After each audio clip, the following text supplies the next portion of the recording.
રાજ્યભરમાં અતિ ભારે વરસાદ વરસ્યો અને અમદાવાદ સહિતના શહેરોમાં વરસાદે વિરામ લઈ લીધો છે। તેમ છતાં સમસ્યાઓ હજુ પણ યથાવત છે। ભારે વરસાદને કારણે એલજે યુનિવર્સિટી પાસે મોટા ખાડા પડી ગયા છે, જેમાં વરસાદી પાણી પણ ભરાયેલા છે અને આટલા દિવસો વરસાદને વીતી ગયા છે તે છતાં પણ તંત્ર દ્વારા રસ્તાના સમારકામમાં ખૂબ ઢીલી નીતિ અપનાવવામાં આવી રહી છે।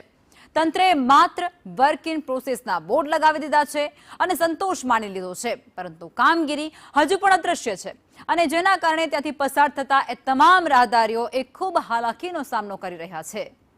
ન માત્ર અમદાવાદ પરંતુ રાજકોટ, જૂનાગઢ, ગાંધીનગર, સુરત સહિતના જે વિસ્તારો છે ત્યાં પણ અત્યારે મોટા પાયે રસ્તાઓ બિસ્માર છે।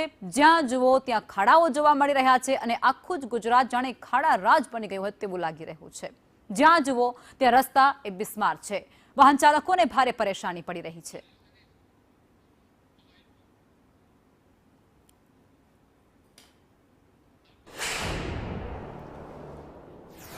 અમદાવાદમાં વરસાદે વિરામ તો લઈ લીધો છે અને તેમ છતાં સમસ્યાઓ આજે પણ યથાવત છે। ભારે વરસાદને કારણે એલજે યુનિવર્સિટી પાસે ખાડા પડી ગયા અને જેમાં વરસાદી પાણી પણ ભરાયેલા છે। આટલા દિવસ વરસાદને વીતી ગયા છે, વરસાદે વિરામ લઈ લીધો છે અને તે છતાં રસ્તાના સમારકામમાં ખૂબ ઢીલી નીતિ અત્યારે અધિકારીઓ અને તંત્ર અપનાવી રહ્યું છે।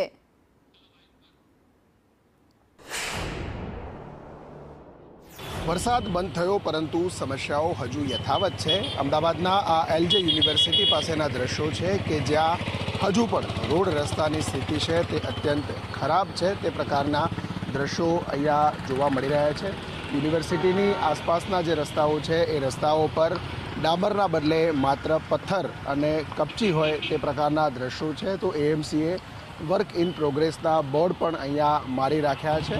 આખા યુનિવર્સિટીના આસપાસના જે રસ્તાઓ છે એ રસ્તાઓ પરની આ સ્થિતિ છે। તો હજુ પણ રસ્તાની સાઈડો પર પાણી ભરાયેલા હોય તે પ્રકારના દ્રશ્યો પણ અહીંયા જોવા મળી રહ્યા છે। ન તો રોડનું નવું કામ કરવામાં આવ્યું છે, ન તો અન્ય કોઈ કામ કરવામાં આવ્યું છે। માત્ર વરસાદ બંધ થયા પછી પાણી ઉતર્યું છે, પરંતુ હજુ પણ કોર્પોરેશને વર્ક ઇન પ્રોગ્રેસના બોર્ડ અહીંયા મારી અને સંતોષ માને હોય તે પ્રકારના દ્રશ્યો દેખાય છે। આ આખો આસપાસનો જે રોડ છે એ રોડની અંદર આ પ્રકારે ખાડા અને પથ્થર જે અંદરથી બહાર નીકળેલા છે એ હજુ પણ આ રોડ પર અહીંયા યથાવત છે। કેમેરામેન સંદીપ સાથે હિરેન રાવલ, સંદેશ ન્યૂઝ।